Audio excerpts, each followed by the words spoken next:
할머니, 집 정리 좀 해야 할 것 같아요. 손자의 한마디에 77세 박영의 할머니의 가슴이 철렁 내려앉았습니다. 며칠 후 손자가 집 안 곳곳을 사진 찍기 시작했어요. 부동산 중개인과 통화하는 소리도 들렸습니다. 감정가도 확인해야 하니까요. 할머니는 그날 밤 일기장에 썼습니다. 오늘 모든 걸 알아버렸다. 나를 요양원에 보내려는 거다. 그리고 그날 손자가 차를 몰고 왔습니다. 할머니는 50년을 산 집과 작별하며 차에 탔어요. 그리고 펑펑 울기 시작했어요. 도대체 무슨 일이 있었던 걸까요? 손자가 2년 동안 숨긴 비밀은 무엇이었을까요? 영상 시청 전에 구독과 좋아요 꼭 부탁드립니다. 여러분의 작은 관심이 더 좋은 이야기를 만드는 큰 힘이 됩니다. 이 충격적인 반전의 시작은 정확히 2주 전으로 거슬러 올라갑니다. 새벽 5시 또 잠이 깼습니다. 요즘 들어 밤잠을 제대로 자본 적이 없어요. 눈을 뜨면 천장이 보이고 옆자리는 여전히 비어 있습니다. 여보가 떠난 지 벌써 5년. 그 빈자리가 아직도 낯설기만 합니다. 손을 뻗으면 차가운 이불만 만져지고 그럴 때마다 가슴 한구석이 텅 빈 것 같아요. 몸을 일으켜 앉으려니 허리가 욱신거렸습니다. 아침마다 이렇게 몸이 말을 듣지 않아요. 침대 옆 탁자에서 안경을 찾아 쓰고 슬리퍼를 신었습니다. 거울을 보니 77년을 살아온 제 얼굴이 보였어요. 주름이 깊게 패인 얼굴, 은발이 된 머리. 언제 이렇게 늙었을까요? 어제까지만 해도 젊었던 것 같은데 말이에요. 부엌으로 나가 물을 한 잔 마셨습니다. 목이 말라서 밤새 몇 번이나 깼는지 모르겠어요. 창밖을 내다봤습니다. 아직 어둠이 채 가시지 않은 새벽이었고 마당에 서 있는 은행나무의 그림자가 희미하게 보였어요. 저 나무, 50년 전 여보가 심었던 나무입니다. 영희야, 이 나무가 크면 우리도 할머니 할아버지가 되어 있을 거야. 그때도 이렇게 손잡고 이 나무 아래 앉아 있자. 여보의 목소리가 귓가에 들리는 것 같았습니다. 당신은 항상 그렇게 말했었죠. 저 나무 아래서 늙어가자고, 손자들 보면서 함께 차 한잔 하자고. 하지만 지금 이 집에는 저 혼자뿐입니다. 나무는 컸지만 여보는 없고 저는 혼자 이 넓은 집을 지키고 있어요. 식탁에 앉아 약 봉지를 꺼냈습니다. 혈압약 2알, 관절약 1알, 소화제 1알, 수면제 1알. 손바닥 위에 놓인 5개의 알약을 보며 한숨이 나왔어요. 이렇게 약으로 연명하며 사는 게 사는 건가 싶었습니다. 하나씩 입에 넣고 물로 삼켰어요. 쓴맛이 목을 타고 내려갔습니다. 거실로 나왔습니다. 벽에 걸린 가족 사진들이 눈에 들어왔어요. 아들 진수 결혼식 사진, 손자 민준이가 태어났을 때 사진, 온 가족이 모여 찍은 명절 사진. 사진 속 사람들은 모두 웃고 있었습니다. 그때는 이 집이 시끌벅적했는데 지금은 너무 조용해요. 정말 너무 조용합니다. 제 발소리, 숨소리, 시계 소리만 들릴 뿐이에요. 소파에 앉아 일기장을 꺼냈습니다. 펜을 잡으니 손이 떨렸어요. 요즘 들어 손 떨림이 심해졌습니다. 10월 3일 목요일. 오늘도 혼자 하루를 보냈다. 민준이한테 전화했지만 받지 않았다. 바쁜가 보다. 모두 다 바쁘지. 나만 시간이 남아도는 것 같다. 할 일도 없고 만날 사람도 없고 그냥 하루가 길기만 하다. 글을 쓰다가 멈췄습니다. 이런 글을 쓰는 제 자신이 초라하게 느껴졌어요. 77살 할머니가 일기장에 외롭다고 쓰고 있다니. 이게 뭐 하는 짓일까요? 일기장을 덮고 창밖을 바라봤습니다. 해가 조금씩 떠오르고 있었어요. 은행나무 잎들이 아침 바람에 흔들렸습니다. 노랗게 물든 잎들이 하나, 둘 떨어지고 있었어요. 마치 저처럼 말이에요. 하나씩 떨어지는 것 같았습니다. 오전 10시쯤 전화벨이 울렸습니다. 손자 민준이었어요. 반가운 마음에 얼른 전화를 받았습니다. 할머니, 저예요. 민준아. 어제 전화했었는데. 할머니 목소리 듣고 싶어서. 죄송해요, 할머니. 일이 좀 많아서요. 요즘 프로젝트가 바빠가지고. 그래, 그럼 그렇지. 바쁜데 할머니한테 신경 쓸 시간이 어딨겠니? 할머니, 그런 말씀 마세요. 괜찮으세요? 식사는 잘하시고 계시죠? 그럼 할머니가 뭐가 안 괜찮겠니? 혼자서도 잘 먹고 잘 살지. 민준이의 목소리가 뭔가 어색하게 들렸습니다. 평소와 달리 조심스러운 느낌이었어요. 뭔가 숨기는 것 같았습니다. 할머니, 이번 주말에 갈게요. 할머니 댁에 볼 게 있어서요. 볼 게? 무슨 볼 게 있다는 거니? 그냥 좀 확인할 게 있어요. 토요일 오전에 갈게요. 할머니, 집에 계시죠? 할머니가 어딜 가겠니? 여기 있지. 그럼 토요일에 뵐게요. 할머니, 건강하세요. 민준이는 더 자세히 말하지 않고 전화를 끊었습니다. 저는 수화기를 내려놓고 멍하니 앉아 있었어요. 뭔가 이상했습니다. 민준이가 원래 이렇게 말이 적은 아이가 아닌데 무슨 일이 있는 걸까요? 점심때가 되어 부엌으로 갔습니다. 냉장고를 열어보니 어제 끓였던 된장찌개가 그대로 있었어요. 데워서 밥 한 공기와 함께 식탁에 놓았습니다. 혼자 먹는 밥상은 늘 이렇게 쓸쓸해요. 숟가락을 들어 찌개를 한 입 떴는데 아무 맛도 느껴지지 않았습니다. 요즘 들어 음식 맛이 없어요. 뭘 먹어도 맛이 없고 먹기가 싫습니다. 몇 숟가락 먹다가 그만뒀어요. 입맛이 없었습니다. 설거지를 하면서 창밖을 봤는데 옆집 마당에서 아이들이 뛰어노는 소리가 들렸어요. 엄마가 밥 먹어야지 하고 부르는 소리도 들렸습니다. 시끌벅적한 소리가 제 집까지 들려왔어요. 부럽더군요. 저렇게 시끄러운 게. 오후가 되어 마당에 나갔습니다. 은행나무 아래 평상에 앉아 하늘을 올려다봤어요. 구름 한 점 없는 맑은 하늘이었습니다. 여보와 함께 이 평상에 앉아 차를 마시던 날이 떠올랐어요. 영희야, 우리 늙으면 여기서 작은 다방 하나 하자. 내가 좋아하는 음악 틀어놓고 동네 사람들 초대해서 차 대접하고. 어때? 여보, 우리가 무슨 다방을 해요? 돈도 없는데. 괜찮아. 꿈은 꾸는 거잖아. 언젠가는 꼭 이루는 거야. 여보의 목소리가 들리는 것 같았습니다. 하지만 주위를 둘러봐도 아무도 없었어요. 저 혼자였습니다. 여보, 보고 싶어. 마음속으로 중얼거렸어요. 그러다 문득 이런 생각이 들었습니다. 나는 왜 아직도 여기 있는 걸까? 아무도 나를 필요로 하지 않는데. 아들은 바쁘고 손자도 바쁘고 나는 그냥 혼자 이 집을 지키고 있을 뿐이에요. 저녁 6시 혼자 밥을 차렸습니다. 된장찌개 한 그릇, 김치 조금, 계란 프라이 하나. 예전에는 온 가족 밥을 차리느라 정신없었는데 이제는 제 밥 하나 차리는 것도 귀찮았어요. 밥을 먹다가 숟가락을 내려놨습니다. 입맛이 없었어요. 음식을 씹어도 아무 맛이 느껴지지 않았습니다. 그냥 삼키기만 할 뿐이에요. 설거지를 하고 거실로 나왔습니다. 텔레비전을 켰어요. 뉴스가 나오고 있었는데 무슨 내용인지 하나도 귀에 들어오지 않았습니다. 그냥 소리만 들릴 뿐이었어요.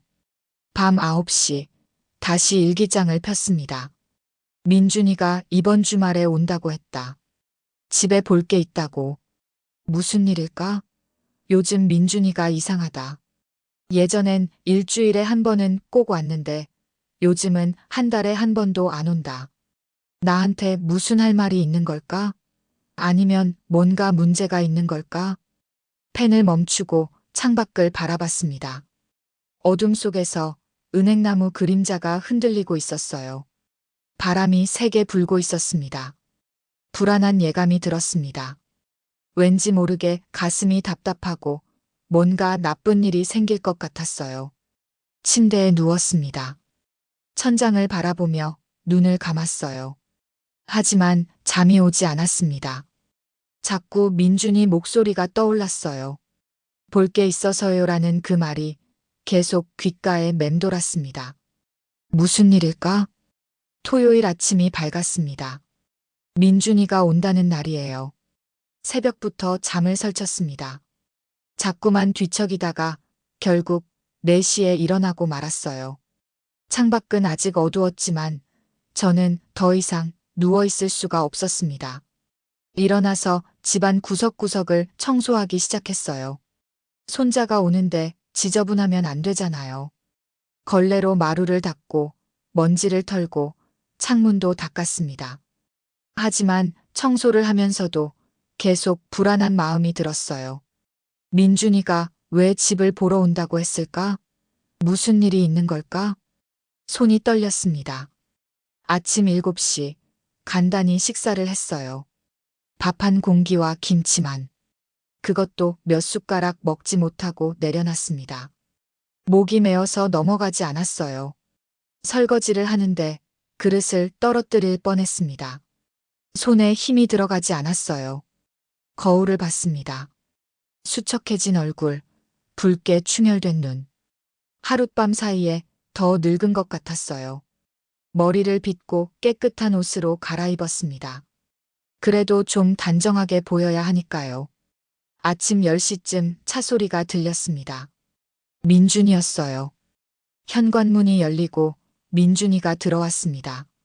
할머니, 안녕하세요. 어서 와라, 민준아.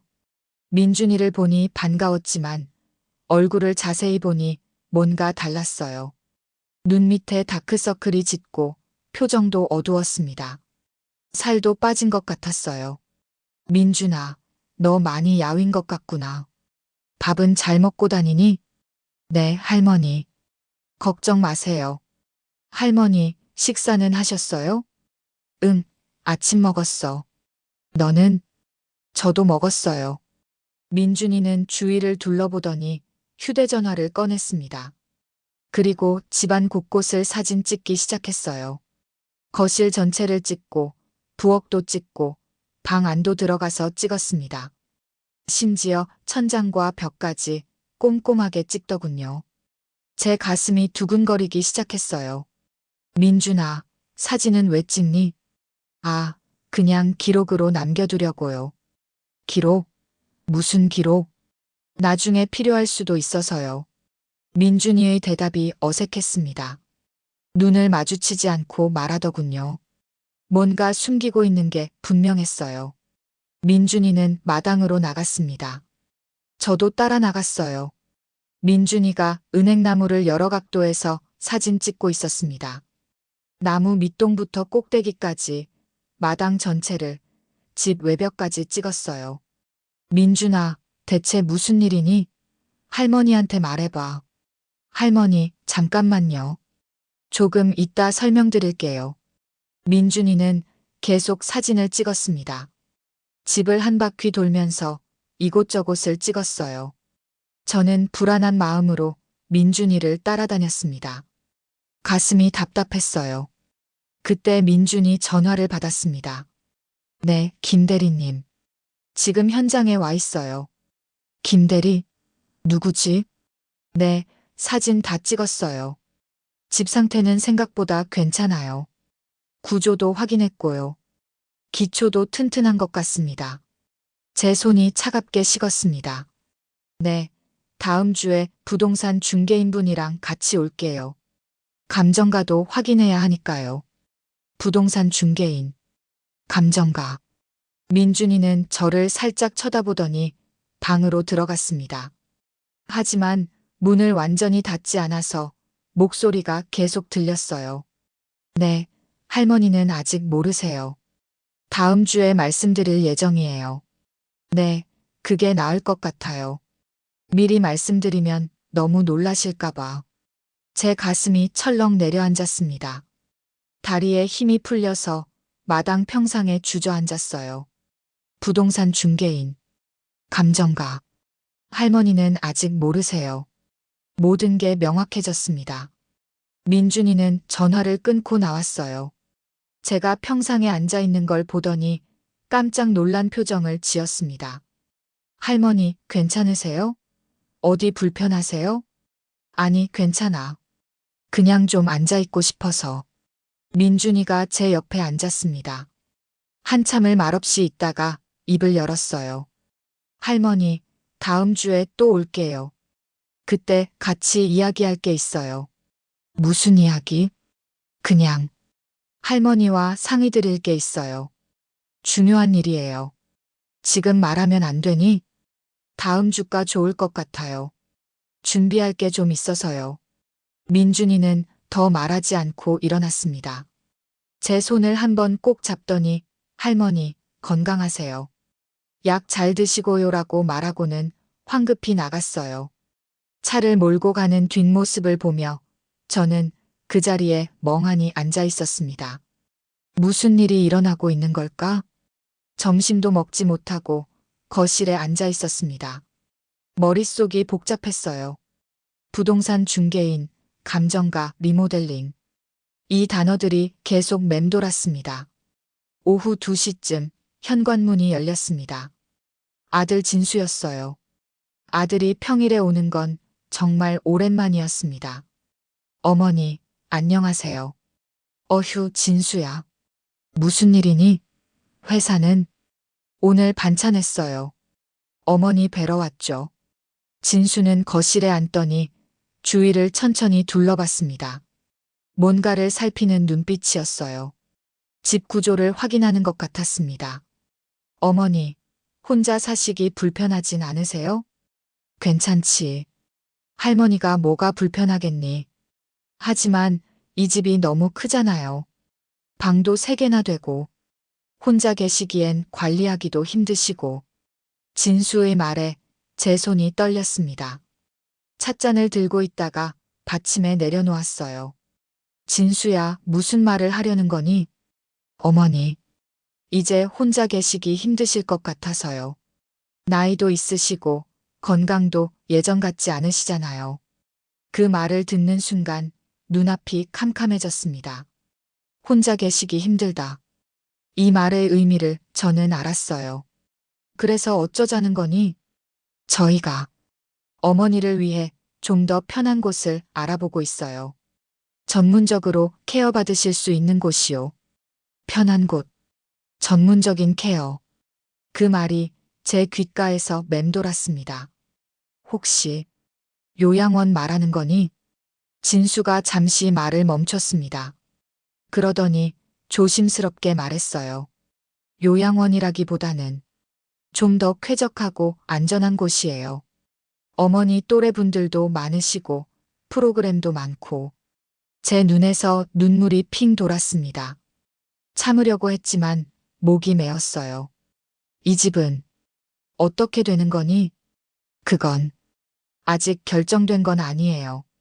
하지만 어머니 혼자 계시기엔 너무 큰 집이니까요. 처분하는 게 나을 수도 있고. 처분. 50년을 산 집을 처분한다고. 진수야. 어머니, 다음 주에 다시 올게요.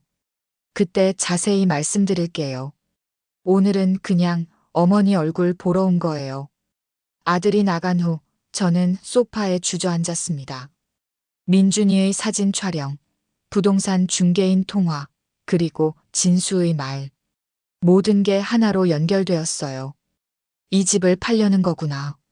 그리고 나를 요양원에 보내려는 거구나. 손이 떨렸습니다.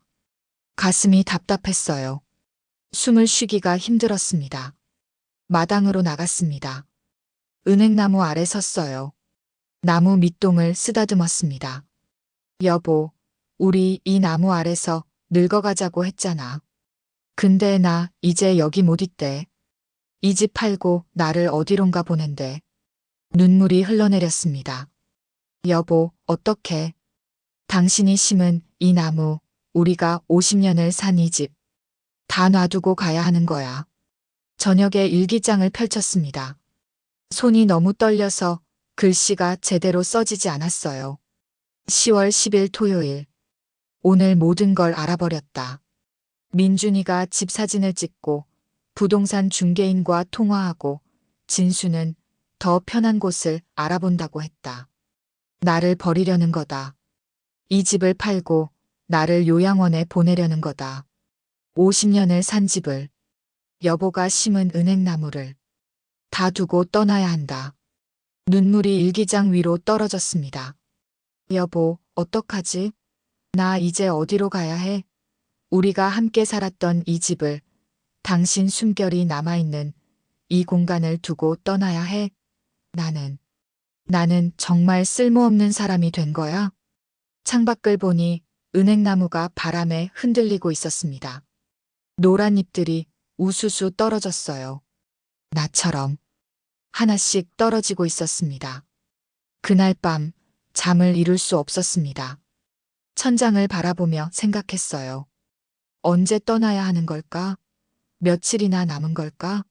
다음 주에 진수가 오면 정확히 말해주겠죠. 가슴이 답답했습니다. 숨이 막혔어요. 여보, 나도 당신 곁으로 갈까? 무서운 생각이 들었습니다.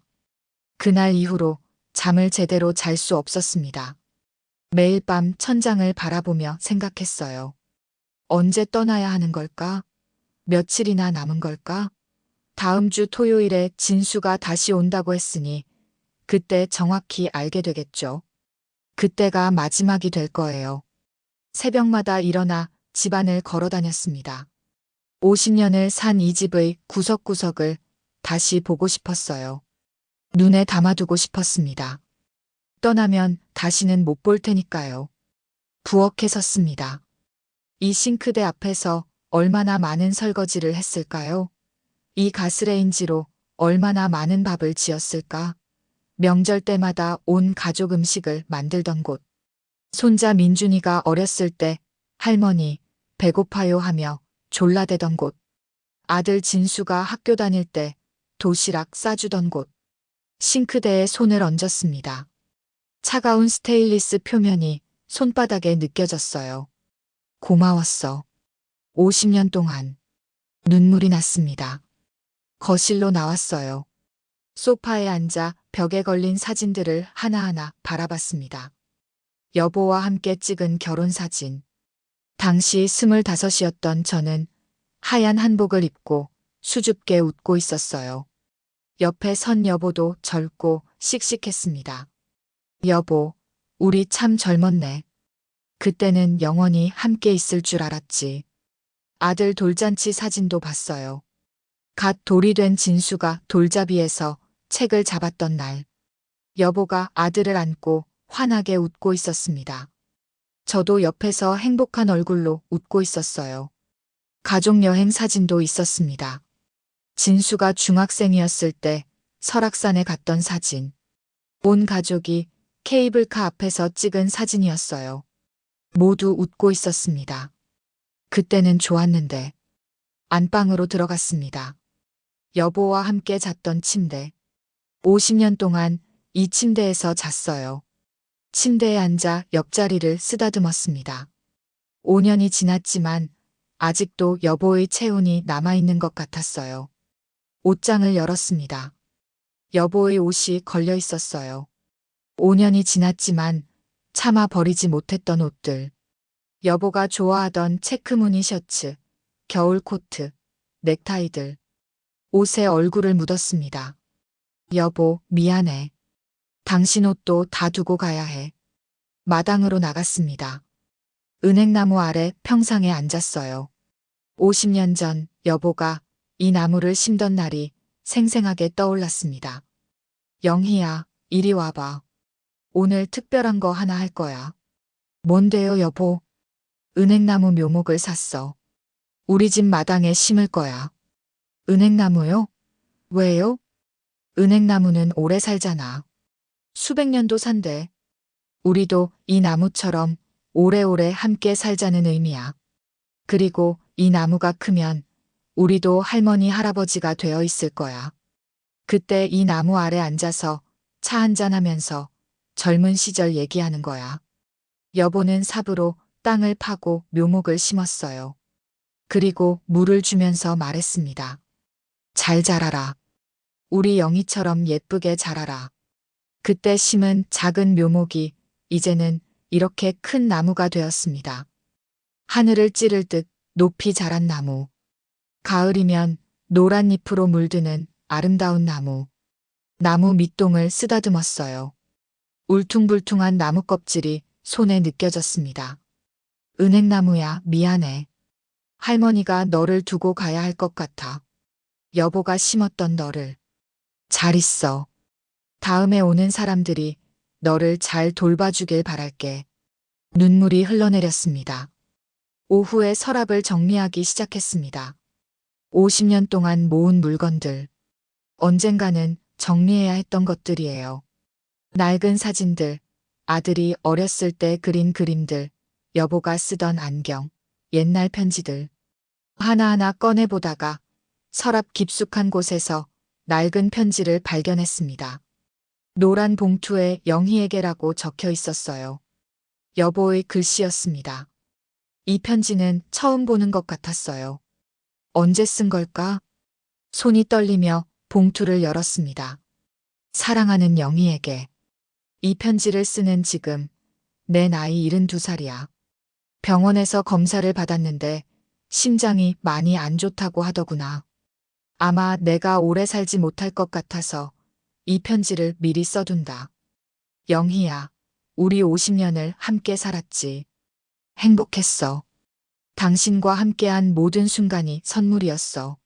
아침에 눈 떠서 당신 얼굴 보는 것, 당신이 끓여준 된장찌개 먹는 것, 저녁에 마당 평상에 앉아 당신과 이야기하는 것. 모든 게 행복이었어. 근데 내가 하나 후회하는 게 있어. 우리 약속 기억나? 늙으면 작은 다방 차리자고 했잖아. 당신 좋아하는 음악 틀어놓고 이웃들 초대해서 차 대접하자고. 당신이 젊은 시절 음악교사였을 때 그렇게 행복해 했잖아. 그 꿈을 이뤄주고 싶었는데 못 이뤄줘서 미안해. 나는 능력이 없어서 당신 꿈을 이뤄주지 못했어. 그게 제일 후회돼. 영희야, 만약 내가 먼저 가게 되면 당신 혼자 남겠지. 그게 제일 걱정이야. 당신이 외로워할까봐. 당신이 슬퍼할까봐. 당신이 포기할까봐. 그래서 우리 아들 진수한테 부탁해뒀어. 내가 몰래 모아둔 돈이 조금 있는데 그걸로 당신 위해서 뭔가 해주라고. 당신 꿈 이뤄주라고. 당신이 행복할 수 있는 일 해주라고. 영희야, 내가 곁에 없어도 절대 포기하지 마. 당신은 아직도 아름답고 아직도 할 일이 많은 사람이야. 당신의 인생은 끝난 게 아니야. 우리 은행나무 아래서 꼭 차 한잔 해. 내가 거기 있을 거야. 바람이 되어, 나뭇잎이 되어 항상 당신 곁에 있을 거야. 사랑해, 영희야. 영원히. 언제나 당신의 영수가. 편지를 읽으며 눈물이 멈추지 않았습니다. 가슴이 미어졌어요. 여보가 이런 편지를 남겨뒀다니. 저를 위해 돈을 모아뒀다니. 아들한테 부탁까지 해뒀다니. 여보. 편지를 가슴에 안았습니다. 여보의 온기가 느껴지는 것 같았어요. 여보, 고마워. 당신은 끝까지 날 생각해줬구나. 근데 왜 이런 일이 벌어지는 거야? 당신이 돈을 모아뒀다면서 왜 날 요양원에 보내려는 거야? 이해할 수 없었습니다. 그날 밤 일기를 썼습니다. 10월 12일 월요일. 오늘 여보 편지를 발견했다. 72살 때 쓴 편지. 자기가 먼저 갈 것 같다고, 나를 위해 돈을 모아뒀다고, 진수한테 내 꿈을 이뤄달라고 부탁했다고. 우리 꿈. 작은 다방을 차리는 것. 하지만 이제 그 꿈은 물거품이 되었다. 이 집을 팔고 나는 요양원에 간다. 여보, 미안해. 당신 뜻을 이루지 못했어. 편지를 다시 읽고 또 읽었습니다. 밤새도록 읽었어요. 여보, 내가 뭘 잘못한 거야? 왜 이렇게 된 거야? 창밖을 보니 은행나무가 달빛에 비쳐 서 있었습니다. 바람에 흔들리는 나무를 보며 생각했어요. 여보가 저 나무 아래 있다고 했지. 바람이 되어, 나뭇잎이 되어 제 곁에 있다고. 여보, 정말 거기 있니? 나 좀 도와줘. 나 너무 무서워. 가슴이 두근거렸습니다. 불안했어요. 토요일이 다가오고 있었습니다. 그날이 오면 모든 게 결정될 거예요. 제 운명이 결정되는 날. 며칠 남지 않았습니다. 며칠 후 수요일 오후 대문 두드리는 소리가 들렸습니다. 영희야, 나 정옥이야. 집에 있니? 동네 친구 정옥이었어요. 정옥이는 저와 같은 또래로 50년을 같은 동네에서 산 오랜 친구입니다. 대문을 열어주니 정옥이가 과일 바구니를 들고 들어왔어요. 영희야, 이거 먹어. 사과 맛있다고 해서 샀어. 고마워, 정옥아. 들어와. 정옥이가 마루에 올라와 앉았습니다. 얼굴을 보니 뭔가 말하고 싶은 게 있는 것 같았어요. 눈빛이 심상치 않았습니다. 영희야, 요즘 어떻게 지내? 그냥 그렇지 뭐. 너는? 나야 뭐 손자들 봐주느라 바쁘지. 시끄러워서 머리 아프지만 그래도 좋더라고. 정옥이는 잠시 말을 멈추더니 제 손을 잡았습니다. 따뜻한 손이었어요. 영희야, 내 손자 민준이 참 대단하더라. 갑작스런 말에 저는 놀랐어요. 민준이 얘기가 왜 나오는 거지? 민준이가? 왜? 무슨 일 있어? 그냥. 참 착한 애더라. 할머니 생각하는 게 정말 대단해. 요즘 그런 젊은이 흔치 않아. 정옥이의 말이 이상했습니다. 무슨 의미인지 잘 모르겠었어요. 무슨 소리야? 민준이가 뭘 어떻게 했는데? 아, 그게. 내가 말하면 안 되는데. 정옥이가 입을 다물었습니다. 뭔가 비밀을 알고 있는 것 같았어요. 눈빛이 흔들렸습니다. 정옥아, 무슨 일인데? 나한테 말해봐. 우리 50년 친군데. 영희야, 미안. 나 약속해서 말 못해. 민준이가 비밀로 해달라고 했어. 근데 걱정하지 마. 좋은 일이야. 정말 좋은 일. 좋은 일? 집을 팔고 저를 요양원에 보내는 게 좋은 일이라고? 정옥아, 나 다 알아. 민준이가 집 팔려고 하는 거. 나를 요양원 보내려고 하는 거. 정옥이가 깜짝 놀란 표정을 지었습니다. 뭐, 요양원? 영희야, 무슨 소리야? 그게 아니야. 그게 아니라니? 나 다 들었어. 부동산 중개인한테 전화하는 거. 집 감정가 얘기하는 거. 영희야, 그건. 정옥이가 말을 하려다가 멈췄습니다. 입술을 꽉 깨물고 있었어요. 내가 말하면 안 되는데. 영희야, 제발 조금만 기다려. 다음 주면 알게 될 거야. 그때 정말 놀랄 거야. 놀라. 무슨 얘기야? 내가 지금 말할 수 없어. 근데 영희야, 한 가지만 약속해. 민준이를 믿어. 그 애는 정말 내 생각하는 거야. 내가 행복해지길 바라는 거야. 정옥이는 더 말하지 않고 일어났어요. 영희야, 조금만 기다려. 토요일까지만. 알았지? 그리고 절대 포기하지 마. 정옥이는 의미심장한 미소를 지으며 나갔습니다. 저는 혼란스러웠어요. 정옥이가 무슨 말을 하는 건지 도무지 알 수 없었습니다. 요양원이 아니라고? 그럼 뭐지? 목요일 오전 또 다른 동네 친구 순자가 왔어요. 영희야, 나 순자야. 문 열어. 순자야. 들어와. 순자도 뭔가를 들고 왔습니다. 김치통이었어요. 영희야, 어제 김치 담갔는데 좀 가져왔어. 내가 좋아하는 맛으로 담갔어. 고마워, 순자야. 순자도 정옥이처럼 뭔가 말하고 싶어 하는 것 같았습니다. 거실에 앉더니 주위를 둘러봤어요. 영희야, 이 집 참 좋다. 50년을 여기서 살았잖아. 추억이 정말 많겠다. 그러게. 근데 이제 떠나야 할 것 같아. 떠나? 어디로? 순자야, 너도 알잖아. 애들이 나를 요양원 보내려고 하는 거. 순자가 피식 웃었습니다. 왜 웃는 거지? 영희야, 내 손자 정말 효자네. 요즘 그런 손자 없어.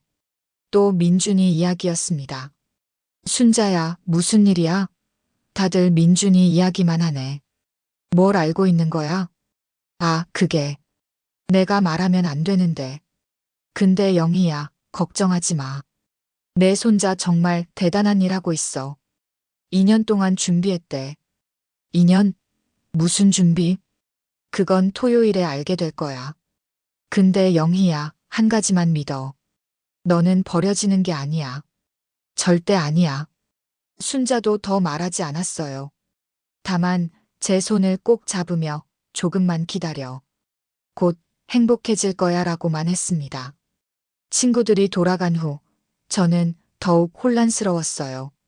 모두가 뭔가를 알고 있는데 저만 모르는 것 같았습니다. 좋은 일이라고, 대단한 일이라고, 2년 동안 준비했다고, 요양원에 보내는 게 대단한 일인가? 이해할 수 없었습니다. 금요일 저녁, 혼자 저녁을 먹고 있는데 전화벨이 울렸습니다. 민준이었어요. 할머니, 저 민준이에요. 민준아. 할머니, 내일 아침 9시에 모시러 갈게요. 준비해 주세요. 심장이 쿵 내려앉았습니다. 드디어 내일이구나. 민준아, 할머니가 뭘 준비하면 돼? 그냥 편한 옷 입으시면 돼요. 할머니, 내일 꼭 같이 가주세요. 부탁이에요. 그래, 알았어. 할머니, 저 믿으시죠? 민준이의 목소리가 떨리는 것 같았습니다. 그럼 할머니가 민준이를 안 믿으면 누굴 믿겠니? 감사해요, 할머니. 내일 뵐게요. 사랑해요. 민준이가 사랑한다고 말했습니다. 언제 마지막으로 그 말을 들어봤을까요? 전화를 끊고 창밖을 바라봤습니다. 은행나무가 저녁 노을에 물들어 있었어요. 그날 밤 잠이 오지 않아 거실로 나왔습니다. 은행나무가 창밖에 보였습니다. 달빛에 비친 나무 그림자가 유난히 크게 느껴졌어요. 소파에 앉아 남편 사진을 바라봤습니다. 여보, 무슨 일이 일어나고 있는 거야? 친구들이 다 좋은 일이래. 민준이가 2년 동안 뭔가를 준비했대. 근데 나는 하나도 모르겠어. 무서워. 내일이 무서워. 사진 속 여보는 여전히 웃고 있었습니다. 그때였어요. 잠시 눈을 감았다가 뜨니 뭔가 이상한 느낌이 들었습니다. 마치 꿈을 꾸는 것 같았어요. 은행나무 아래에 누군가 서 있는 것 같았습니다. 창밖을 보니 정말로 누군가가 서 있었어요. 달빛에 비친 그림자. 여보였습니다. 영희야. 여보의 목소리가 들렸어요. 여보. 영희야, 걱정하지 마. 다 잘 될 거야. 여보, 무슨 일이 일어나고 있는 거야? 조금만 기다려. 내일이면 알게 될 거야. 우리 약속 기억하지? 약속? 은행나무 아래서 차 한잔 하자던 약속. 작은 다방 하자던 약속. 여보. 영희야, 나 항상 내 곁에 있어. 바람이 되어, 나뭇잎이 되어. 내일을 기다려. 우리 꿈이 이뤄질 거야. 눈을 떴습니다. 꿈이었을까요? 하지만 너무나 생생했어요. 여보의 목소리, 여보의 모습. 창밖을 보니 은행나무만 서 있었습니다. 하지만 이상하게 마음이 편안해졌어요. 가슴이 따뜻해졌습니다. 여보가 말했어요. 우리 꿈이 이뤄질 거라고. 하지만 어떻게? 이 집을 팔고 제가 떠나는데? 잠을 청하려고 침대에 누웠습니다. 이번엔 신기하게도 잠이 왔어요. 오랜만에 깊은 잠이었습니다. 꿈속에서 여보가 웃고 있었어요. 은행나무 아래서 손짓하며 내일 보자라고 말하고 있었습니다. 내일. 드디어 내일입니다. 토요일 새벽, 눈을 떴습니다. 시계를 보니 5시였어요. 오늘입니다. 드디어 오늘. 모든 게 밝혀지는 날. 더 이상 잠을 잘 수 없어서 일어났습니다. 창밖을 보니 동이 트고 있었어요. 은행나무가 아침 빛을 받아 빛나고 있었습니다. 어젯밤 꿈이 떠올랐어요. 여보가 은행나무 아래 서서 내일 보자고 했던 그 꿈. 부엌으로 가서 물을 마셨습니다. 손이 떨려서 컵을 제대로 잡기가 힘들었어요. 약을 꺼내 먹으려다가 멈췄습니다. 오늘은 약을 먹어야 하나? 새로운 곳에 가면 거기서 다른 약을 주지 않을까? 결국 약을 먹었습니다. 습관이었어요. 6시 씻고 옷을 골랐습니다. 뭘 입어야 할까? 편한 옷이라고 했으니 평소에 입던 옷을 입었어요. 연한 베이지색 블라우스에 검은색 바지. 거울을 보니 여전히 수척한 얼굴이었습니다.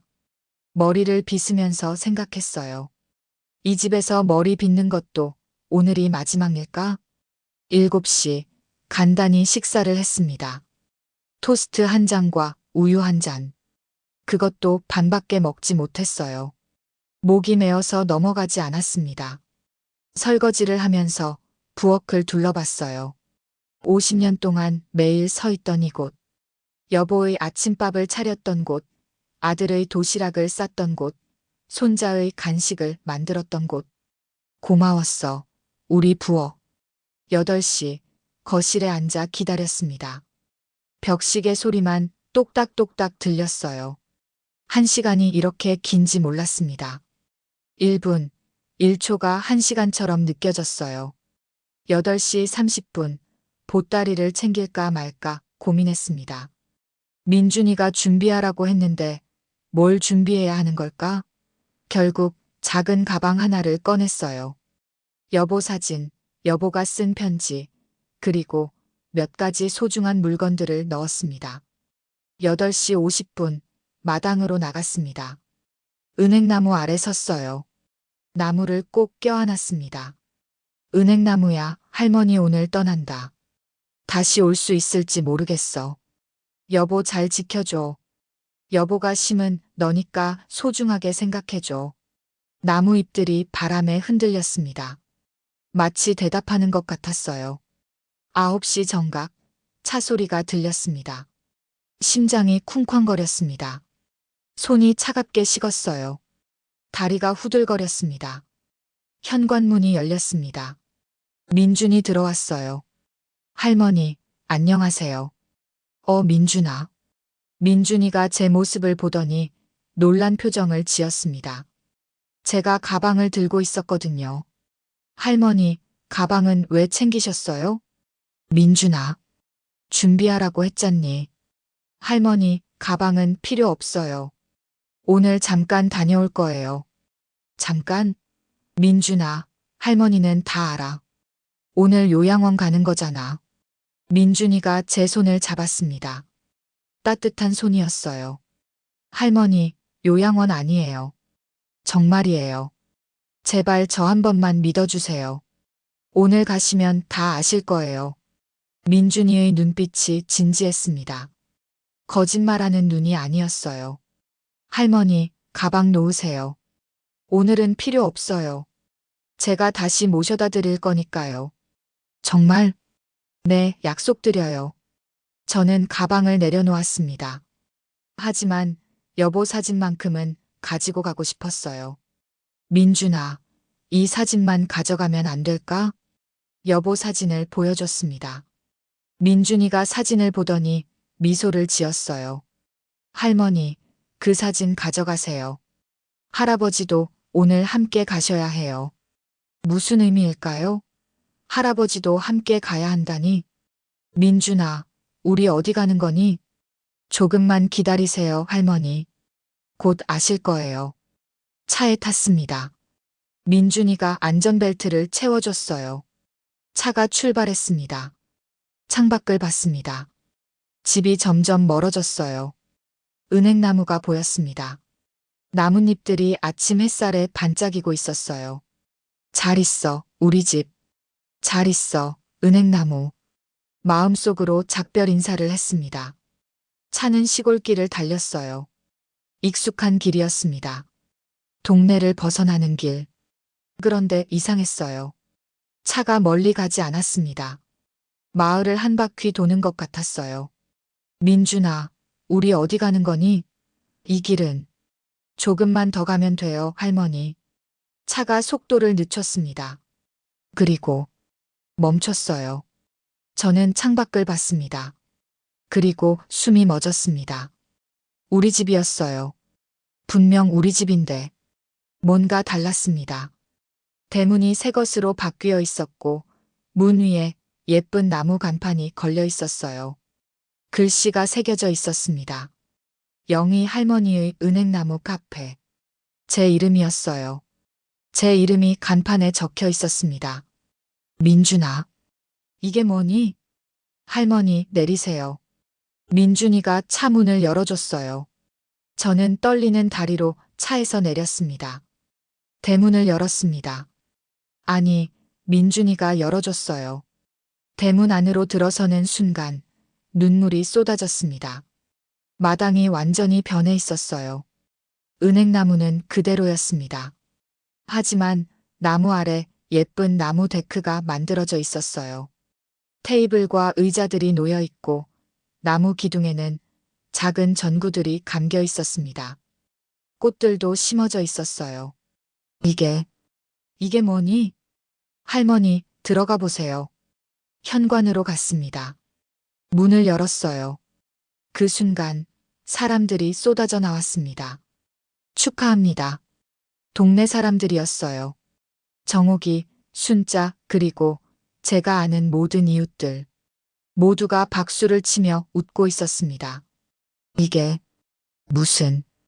아들 진수가 나왔습니다. 며느리 소희도 함께. 어머니, 축하드려요. 진수야, 이게 대체 무슨 일이니? 집 안으로 들어갔습니다. 거실이 카페로 변해 있었습니다. 예쁜 테이블들과 의자들, 한쪽 벽에는 책장과 LP판들이 진열되어 있었어요. LP판들. 제가 젊은 시절 모았던 것들이었습니다. 베토벤, 모차르트, 쇼팽. 벽에는 사진들이 걸려 있었어요. 제 옛날 사진들.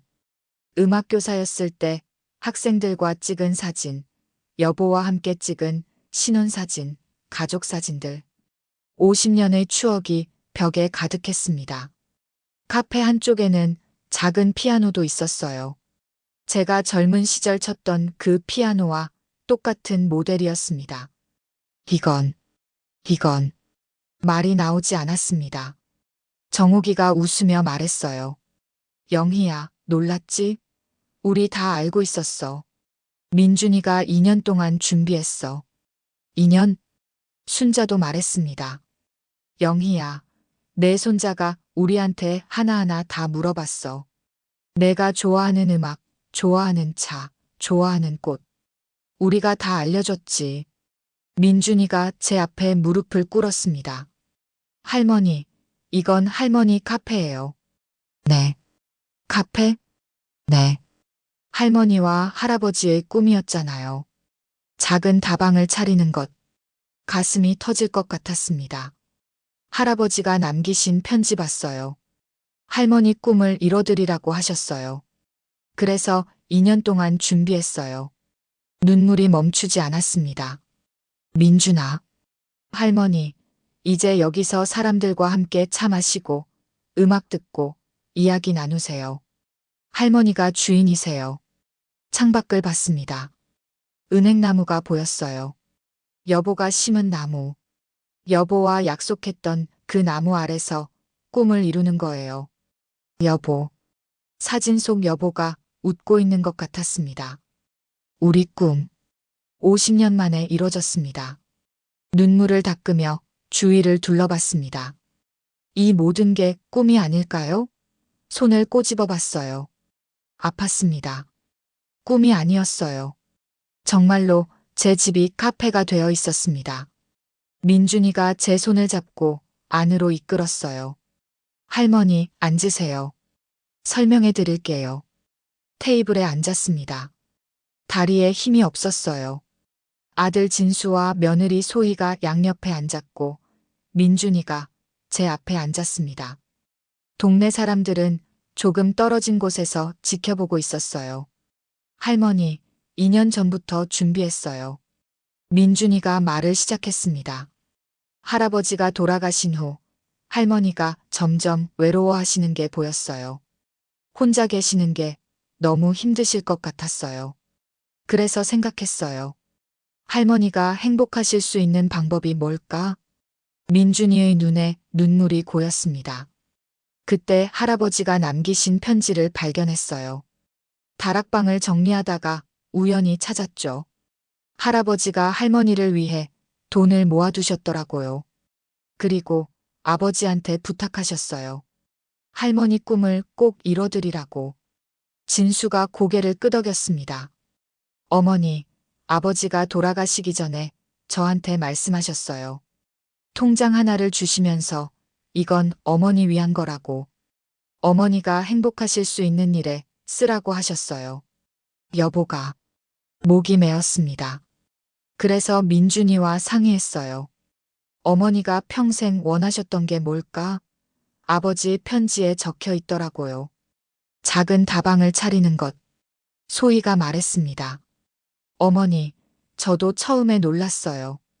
어머니가 젊은 시절 음악교사셨다는 것도 그때 처음 알았어요. 민준이가 다락방에서 찾은 사진들을 보고 알았죠. 민준이가 휴대전화를 꺼내 사진들을 보여줬습니다. 제가 25살 때 음악교실에서 찍은 사진이었어요. 학생들과 함께 웃고 있는 제 모습, 피아노 앞에 앉아 있는 모습, 까맣게 잊고 있던 사진들이었습니다. 할머니, 이 사진들 보면서 생각했어요.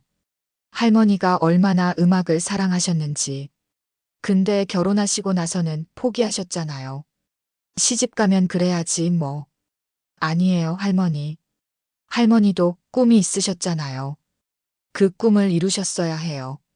민준이가 제 손을 꼭 잡았습니다. 그래서 결심했어요. 할머니의 집을 카페로 만들자. 할머니가 좋아하시는 음악이 흐르는 사람들과 이야기 나눌 수 있는 공간으로. 2년 동안 어떻게 준비한 거니? 먼저 설계부터 시작했어요. 건축학과 친구들한테 도움받았어요. 집 구조를 유지하면서 카페로 바꾸는 방법을요. 그래서 그날 사진 찍었던 거예요. 할머니는 오해하셨지만 그때 사진 촬영이 설계를 위한 거였구나. 그 다음엔 돈을 모았어요. 할아버지가 남기신 돈도 있었지만 부족했거든요. 그래서 아르바이트를 3개나 했어요. 민준아. 그래서 그렇게 바빴던 거니? 네. 낮에는 회사 다니고 저녁에는 편의점에서 일하고 주말에는 카페에서 일했어요. 그렇게 1년 반 동안 돈을 모았어요. 진수가 말했습니다. 어머니, 저도 몰랐어요. 민준이가 그렇게 고생하는 줄. 나중에 알고 제가 돈을 보태드렸죠. 소희도 덧붙였습니다. 저도 도왔어요. 제 저축한 돈도 보탰고요. 할머니를 위한 일이니까 당연히 해야죠. 가슴이 뭉클했습니다. 그렇게 돈을 모으면서 동네 분들을 하나씩 찾아다녔어요. 민준이가 정옥이를 가리켰습니다. 정옥 할머니한테 제일 먼저 여쭤봤어요. 우리 할머니가 좋아하시는 음악이 뭔지, 좋아하시는 차가 뭔지. 정옥이가 웃으며 말했어요. 민준이가 찾아와서 울더라고. 할머니를 꼭 웃게 해드리고 싶다고. 내가 어떻게 안 도와줄 수 있겠어? 순자도 말했습니다. 나도 민준이한테 많이 얘기해줬지. 영희가 젊은 시절 얼마나 음악을 좋아했는지, 학생들 가르칠 때 얼마나 행복해했는지. 그래서 LP판들을 모으기 시작했어요. 할머니가 좋아하시던 클래식 음악들. 중고로 하나씩 모았어요. 베토벤 교향곡 9번, 모차르트 피아노 협주곡, 쇼팽 녹턴. 제가 좋아하던 곡들이었어요. 피아노도 찾았어요. 할머니가 쓰시던 것과 똑같은 모델. 중고 거래 사이트를 6개월 동안 매일 확인했어요. 드디어 찾았을 때 얼마나 기뻤는지 몰라요. 민준이의 얼굴이 환해졌습니다. 인테리어는 제가 직접 했어요. 주말마다 와서 페인트 칠하고, 가구 조립하고, 데크 만들고. 친구들이 도와줬어요. 혼자? 아니에요. 아버지랑 어머니도 오셨어요. 온 가족이 함께 만들었어요. 진수가 손을 보여줬어요. 손에 상처 자국이 있었습니다. 데크 만들다가 다쳤어요. 근데 괜찮았어요. 어머니를 위한 일이니까. 진수야. 어머니, 제가 효자 못했잖아요. 평생 회사 일만 하느라 어머니한테 소홀했어요. 이번 기회에 조금이라도 보답하고 싶었어요. 눈물이 또 흘렀습니다. 사진들도 하나씩 복원했어요. 소희가 벽에 걸린 사진들을 가리켰습니다. 다락방에서 찾은 낡은 사진들이에요. 전문가한테 맡겨서 복원했어요. 어머니의 젊은 시절, 어머니가 행복하셨던 순간들을 기억하셨으면 해서요. 벽을 봤습니다. 제 인생의 순간순간이 걸려 있었어요. 25살의 저, 신혼 시절의 저, 아들을 안고 있는 저. 메뉴도 준비했어요. 할머니가 좋아하시는 차들, 할머니가 만드시던 간식들. 민준이가 메뉴판을 보여줬습니다. 영희 할머니의 시나몬 차, 영희 할머니의 호두 파이, 영희 할머니의 레몬 케이크. 제가 여보한테 자주 만들어주던 것들이었어요. 그리고 이거. 민준이가 카페 한쪽을 가리켰습니다. 작은 액자가 걸려 있었어요. 여보의 사진이었습니다. 그 아래 글씨가 새겨져 있었어요. 이 카페는 영희 할머니와 영수 할아버지의 50년 사랑으로 만들어졌습니다. 여보. 할아버지도 여기 계세요, 할머니. 할아버지가 심으신 은행나무 아래서, 할아버지가 꿈꾸시던 카페에서. 창밖을 봤습니다. 은행나무가 바람에 흔들리고 있었어요. 노란 잎들이 데크 위로 떨어졌습니다. 마치 여보가 인사하는 것 같았어요. 할머니, 지난 2주일이 제일 힘들었어요. 할머니가 요양원 가신다고 오해하셔서. 할머니 일기장 봤어요. 죄송해요. 일기장을? 네. 할머니가 죽고 싶다고 쓰신 거 봤어요. 그때 얼마나 무서웠는지 몰라요. 빨리 카페를 보여드리고 싶었어요. 할머니가 살고 싶다고 느끼시게 하고 싶었어요. 민준이가 울었습니다. 할머니, 할머니는 쓸모없는 사람이 아니에요. 할머니는 저희한테 너무 소중한 사람이에요. 할머니 없으면 저희 가족도 없어요. 저도 울었습니다. 가족들도 울었어요. 동네 사람들도 눈물을 닦고 있었습니다. 할머니, 이제 시작이에요. 할머니의 새로운 인생이 시작되는 거예요. 민준이가 제 손을 잡았습니다. 여기서 사람들과 이야기 나누시고, 차 마시시고, 음악 들으시고, 할머니가 행복하세요. 그게 저희 가족의 꿈이에요.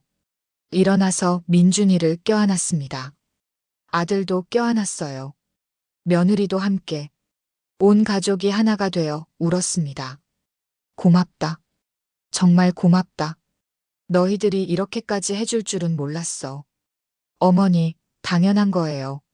어머니가 평생 저희를 위해 사셨잖아요. 이제 어머니가 어머니를 위해 사실 차례예요. 진수의 말에 고개를 끄덕였습니다. 그랬어요. 이제는 제가 저를 위해 살 차례였습니다. 정욱이와 순자가 다가왔어요. 영희야, 이제 우리 매일 올 거야. 차 마시러. 그래, 우리 단골 손님 1호야. 모두가 웃었습니다. 저도 웃었어요. 오랜만에 진심으로 웃었습니다. 77년을 살면서 이런 행복을 느껴본 적이 있었을까요? 창밖 은행나무를 봤습니다. 여보, 봤지? 우리 꿈 이뤘어. 50년 걸렸지만. 고마워, 여보. 우리 민준이 잘 키웠지? 나뭇잎들이 반짝이며 흔들렸습니다. 여보가 웃고 있는 것 같았어요. 그날 오후 저는 제 카페에서 첫 손님들을 맞이했습니다. 정욱이와 순자가 테이블에 앉았어요. 다른 동네 사람들도 하나둘씩 자리를 잡았습니다. 민준이가 제 옆에서 말했어요. 할머니, 손님들께 차 대접해 드릴까요? 그래야지. 근데 할머니가 할 수 있을까? 할 수 있어요. 제가 도와드릴게요. 부엌으로 갔습니다. 아니, 이제는 카페 주방이라고 해야겠네요. 깨끗하게 정리된 주방에 차 도구들이 준비되어 있었습니다. 찻잔, 주전자, 그리고 여러 종류의 차. 민준아, 이 차들은 할머니가 좋아하시는 차들이에요. 국화차, 대추차, 생강차, 녹차. 할머니가 옛날에 손님 오시면 대접하시던 차들이요. 내가 어떻게 알았니? 정옥 할머니가 알려주셨어요. 물을 끓이고 찻잔을 준비했습니다. 손이 떨렸어요. 첫 손님들이니까 잘해야 하는데. 할머니, 긴장하지 마세요. 할머니가 제일 잘하시는 일이잖아요. 민준이가 격려해줬습니다. 국화차를 우렸습니다. 은은한 향이 퍼졌어요. 찻잔에 따르고 쟁반에 올렸습니다.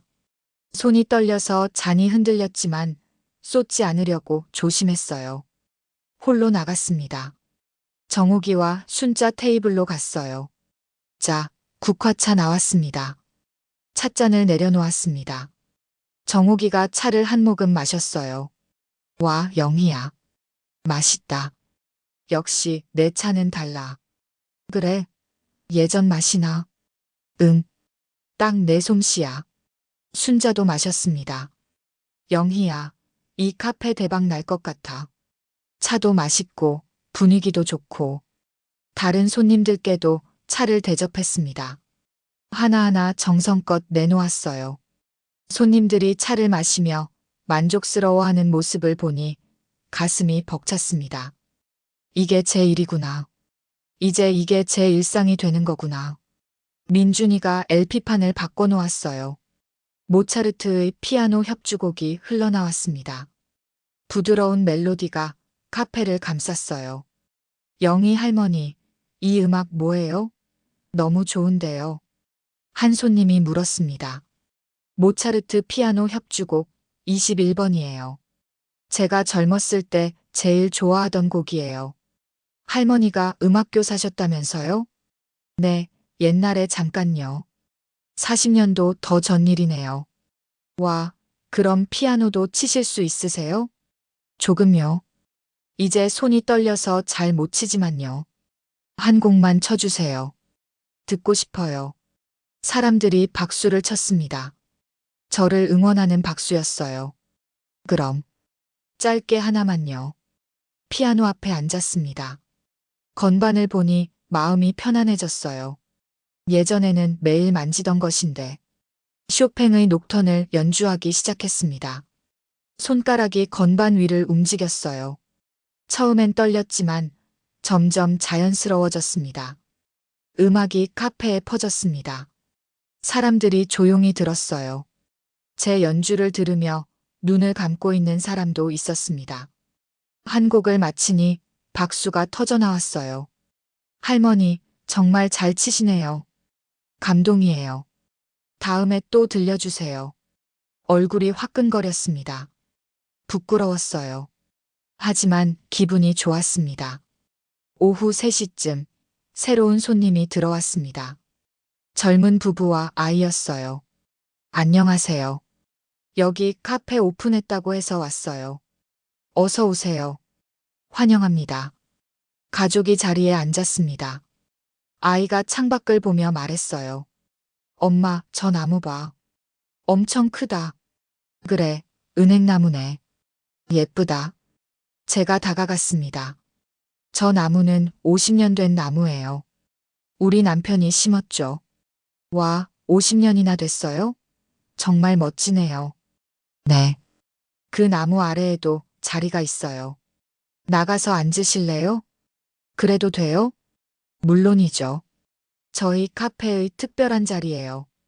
가족이 마당으로 나갔습니다. 은행나무 아래 데크에 앉았어요. 저도 차를 들고 나갔습니다. 자, 대추차예요. 아이한테도 좋아요. 감사합니다, 할머니. 차를 내려놓고 은행나무를 바라봤습니다. 나뭇잎들이 햇살에 반짝이고 있었어요. 여보, 보고 있어? 저 나무 아래에서 손님들을 맞이하고 있어. 우리가 꿈꿨던 그대로야. 할머니, 여기 정말 좋아요. 분위기가 너무 평화로워요. 그래요? 고마워요. 이 카페가 그런 곳이 되었으면 좋겠어요. 사람들이 편안하게 쉬어갈 수 있는 곳. 꼭 그럴 것 같아요. 저희 단골할게요. 정말요? 고마워요. 저녁 무렵 손님들이 하나둘 돌아갔습니다. 정욱이와 순자가 마지막까지 남아 있었어요. 영희야, 오늘 첫날 대성공이네. 그래, 손님들이 다 만족해 하던데. 고마워, 너희들. 오늘 와줘서. 뭘? 우리야 당연히 와야지. 이제 자주 올 거야. 그래, 자주 와. 정욱이와 순자도 돌아갔습니다.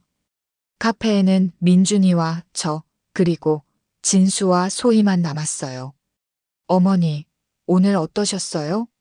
진수가 물었습니다. 좋았어. 정말 좋았어. 오랜만에 이렇게 행복했어. 다행이에요. 어머니 웃는 얼굴 보니 저도 기뻐요. 소희가 말했습니다. 어머니, 힘드시면 언제든지 말씀하세요. 저희가 도와드릴게요. 고마워, 소희야. 진수와 소희도 돌아갔습니다. 민준이가 청소를 시작했어요. 민준아, 할머니가 할게. 너 쉬어. 아니에요. 같이 해요. 같이 테이블을 닦고 찻잔을 정리했습니다. 설거지도 같이 했어요. 민준아. 네, 할머니. 정말 고마워. 할머니 인생에서 이런 날이 올 줄 몰랐어. 할머니, 이제 시작이에요. 매일 이렇게 행복하실 거예요. 그럴까? 네. 약속드려요. 청소를 마치고 거실에 앉았습니다. 창밖을 보니 해가 지고 있었어요. 은행나무가 노을에 물들어 있었습니다. 할머니, 저 내일도 올게요. 내일도? 네. 주말에는 손님이 더 많을 거예요. 제가 도와드려야죠. 민준아, 내 일은 어떡하고? 괜찮아요. 주말은 할머니랑 함께 있고 싶어요. 민준이가 돌아간 후 혼자 카페에 앉아 있었습니다. 조용했어요. 하지만 외롭지 않았습니다. 벽에 걸린 여보 사진을 바라봤어요. 여보, 오늘 첫 손님들을 맞았어. 다들 좋아하더라. 차도 맛있다고, 분위기도 좋다고. 우리 카페 대박 날 것 같아. 사진 속 여보가 웃고 있는 것 같았습니다. 여보, 고마워. 이런 꿈을 꾸게 해줘서. 그리고 민준이를 보내줘서. 민준이가 없었으면 할머니는 정말 포기했을 거야. 은행나무를 보러 마당으로 나갔습니다. 나무 아래 섰어요. 밤바람이 불어와 나뭇잎들이 살랑거렸습니다. 은행나무야, 오늘부터 우리 함께 일하는 거야. 너도 이 카페의 일원이야. 나무에 손을 얹었습니다. 나무 껍질이 따뜻하게 느껴졌어요. 집으로 들어와 침대에 누웠습니다. 오늘 하루가 꿈만 같았어요. 아침에는 요양원 가는 줄 알았는데 지금은 카페 주인이 되어 있습니다. 일기장을 꺼냈습니다. 오랜만에 쓰는 일기였어요. 10월 17일 토요일. 오늘은 내 인생에서 가장 행복한 날이었다. 영희 할머니의 은행나무 카페가 문을 열었다. 50년을 꿈꿨던 일이 현실이 되었다. 민준이가, 진수가, 소희가, 그리고 모든 이웃들이 함께 만들어준 기적이다. 여보, 우리 약속 지켰어. 늦었지만 이뤘어. 고마워, 여보. 그리고 사랑해. 일기장을 덮고 눈을 감았습니다. 오랜만에 편안한 잠이 왔습니다. 꿈속에서 여보가 웃고 있었어요. 잘했어, 영희야. 정말 잘했어. 석 달이 흘렀습니다. 오늘 아침도 5시에 눈을 떴어요. 하지만 예전과는 달랐습니다. 이제는 외로워서 깨는 게 아니라 하루가 기대되어 깨는 거예요. 창밖을 보니 겨울이 왔습니다. 은행나무의 노란 잎들은 다 떨어지고 앙상한 가지만 남았어요. 하지만 그 모습도 아름다웠습니다. 겨울 햇살을 받아 반짝이는 가지들. 일어나서 거울을 봤습니다. 석 달 전과는 다른 얼굴이었어요. 생기가 돌았습니다. 주름은 여전했지만 눈빛이 달라졌어요. 살아있는 눈빛. 부엌으로 갔습니다. 아니, 이제는 자연스럽게 주방이라고 부르게 되었네요. 물을 끓이고 차를 우렸습니다. 아침 손님들을 위한 준비였어요. 약을 꺼냈습니다. 혈압약, 관절약. 예전보다 줄었어요. 의사 선생님이 놀라셨습니다. 할머니, 무슨 일 있으세요? 건강이 많이 좋아지셨네요. 라고 하시더군요. 네, 요즘 할 일이 생겨서요. 무슨 일이요? 카페를 운영해요. 선생님이 웃으셨습니다. 그게 최고의 약이네요. 7시 카페 문을 열었습니다. 손님들이 오기 전에 테이블을 닦고 의자를 정리하고 음악을 틀었어요. 오늘은 비발디의 사계를 틀었습니다. 겨울 악장. 8시 첫 손님이 왔습니다. 할머니, 안녕하세요. 단골 손님 미선 씨였어요. 30대 직장인인데 출근 전에 들러 차 한 잔 마시고 가는 분이에요. 어서 오세요, 미선 씨. 오늘도 대추차요? 네, 할머니. 할머니 대추차 마시면 하루가 따뜻해져요. 호호, 그래요? 금방 준비할게요. 대추차를 우려서 내놓았습니다. 미선 씨가 한 모금 마시더니 한숨을 쉬었어요. 할머니, 요즘 회사에서 힘든 일이 있어요. 무슨 일인데? 상사가 자꾸 힘들게 해요. 오늘도 출근하기 싫어요. 제가 미선 씨 옆에 앉았습니다. 미선 씨, 할머니가 젊었을 때도 힘든 일 많았어요. 그럴 때는 하루하루를 버티는 거예요. 오늘 하루만, 오늘 하루만, 오늘 하루만. 그래요. 일주일을 생각하면 멀고 한 달을 생각하면 끝이 없어 보이잖아요. 그럴 땐 오늘 하루만 잘 버티면 돼요. 그러다 보면 어느새 일주일이 지나고 한 달이 지나요. 미선 씨가 고개를 끄덕였습니다. 할머니 말씀 들으니까 힘이 나요. 오늘 하루만 버텨볼게요. 그래요. 그리고 힘들 때는 여기 와요. 할머니한테 차 한 잔 얻어먹고 가요. 감사해요, 할머니. 미선 씨가 출근하고 다른 손님들이 들어오기 시작했습니다. 정욱이와 순자도 왔어요. 이제는 매일 오는 단골입니다. 영희야, 오늘 뭐 새로운 거 없어? 새로운 거? 아, 잣죽 만들어 봤어. 먹어볼래? 오, 잣죽? 좋지. 잣죽을 내놓았습니다. 고소한 냄새가 났어요. 와, 영희야. 이거 맛있다. 어떻게 만들었어? 비법이야. 호호. 오전 10시 민준이가 왔습니다. 요즘은 2층 사무실에서 일하면서 저를 돕고 있어요. 할머니, 안녕하세요. 오늘 손님 많네요. 그러게. 요즘 손님들이 많이 늘었어. 할머니가 유명해지셨어요. SNS에도 올라왔던데요. SNS? 그게 뭐니? 인터넷이요. 사람들이 할머니 카페 사진 찍어서 올려요. 힐링 카페, 할머니의 따뜻한 카페라고. 그래, 할머니가 유명해졌네. 점심시간, 가족 단위 손님들이 왔습니다.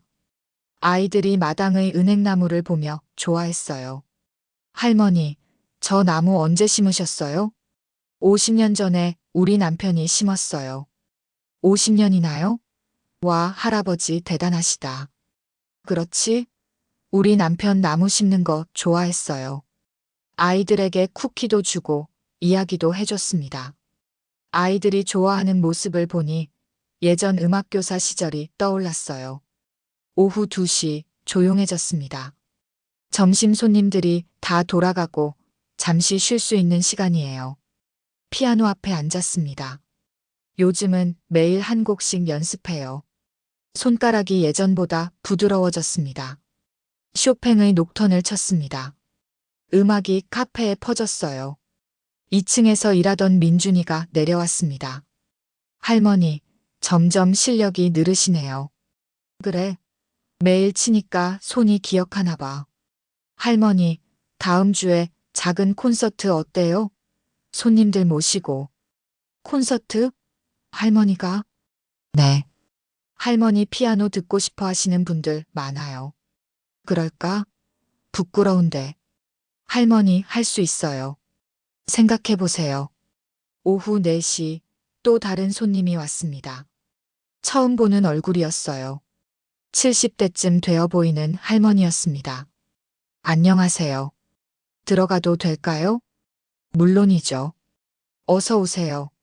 할머니가 자리에 앉았습니다. 주위를 둘러보더니 감탄했어요.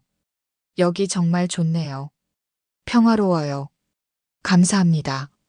무슨 차 드릴까요? 할머니가 추천해 주시는 걸로요. 국화차를 내놓았습니다. 할머니가 차를 마시더니 말했어요. 저도 요즘 혼자 지내요. 남편이 작년에 떠났거든요. 외롭더라고요. 저도 그랬어요. 5년 전에 남편이 떠났어요. 5년이나요? 어떻게 견디셨어요? 처음엔 힘들었어요. 정말 힘들었죠. 근데 손자가 이 카페를 만들어줬어요. 그래서 다시 살아났어요. 부럽네요. 저도 뭔가 할 일이 있으면 좋겠어요. 할머니, 여기 자주 오세요. 같이 차 마시며 이야기해요. 그래도 될까요? 물론이죠. 언제든지 오세요. 할머니가 웃었습니다.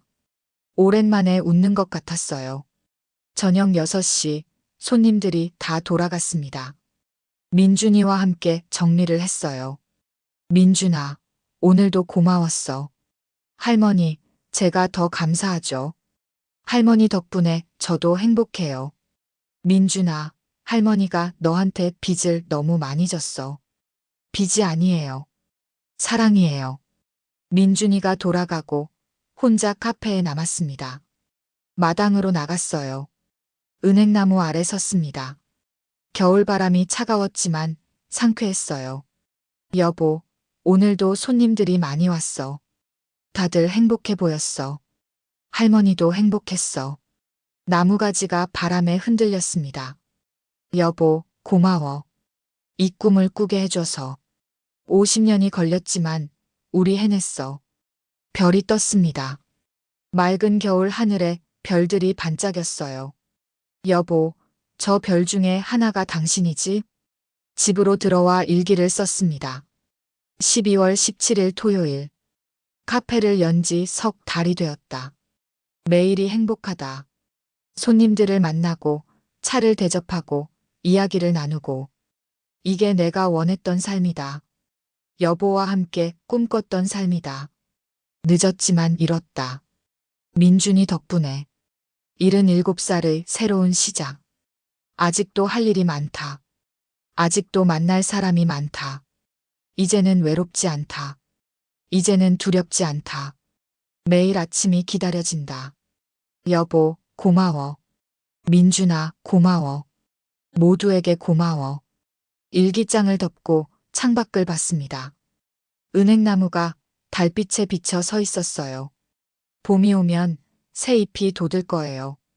여름에는 푸르게 우거질 거고, 가을에는 노랗게 물들 거예요. 저도 이 나무처럼 계절을 맞이하며 살 거예요. 매일매일을. 사람들과 함께 침대에 누웠습니다. 눈을 감았어요.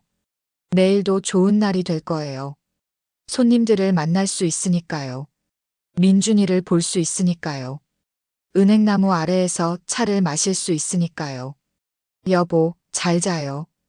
민준아, 고마워. 모두에게 고마워. 77살.